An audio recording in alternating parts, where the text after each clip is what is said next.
Fyrir meira en 150 milljónum ára á Jurassic-tímanum gekk eitt hrikalegasta rándýr sögunar jörðina, skollleðlan eða Allosaurus. Latnenska heitið merkir hinn ólíka eðla og það á vel við því hún var ólík flestum öðrum risaeðlum síns tíma.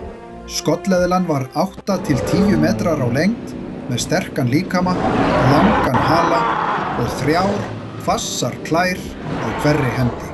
Tennurnar 60 talsins voru eins og sagtenntir hnífar, fullkomnar til að rífa kjöt. Hún var hraðari og librari en margar aðrar risaeðlur og gat líklega náð 30 kílómetrum á klukkustund þegar hún erti bráðina sína.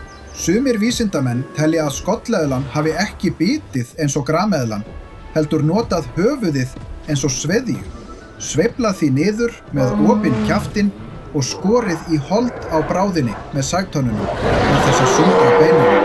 Hún veiddi jurtaætur eins og kambeðlu og unga þórseðlur og kannski gerði hún það í hópum líkt og úlfar í dag. En baráttan var hættuleg. Kambeðlan gat slegið með hala umvafinn spjótum og valdið alvarlegum meiðslum sem sjást á skollleðlubeinum sem hafa fundist. Í dag vita vísindamenn mikið þetta rándýr, þökk sé fjölda steingervinga úr Morrison-laginu í Bandaríkjunum sem sýna okkur dýr sem var bæði hættulegt og heillandi. Konung Jurassic-tímans, löngu áður en grameðlan tók við veldinu.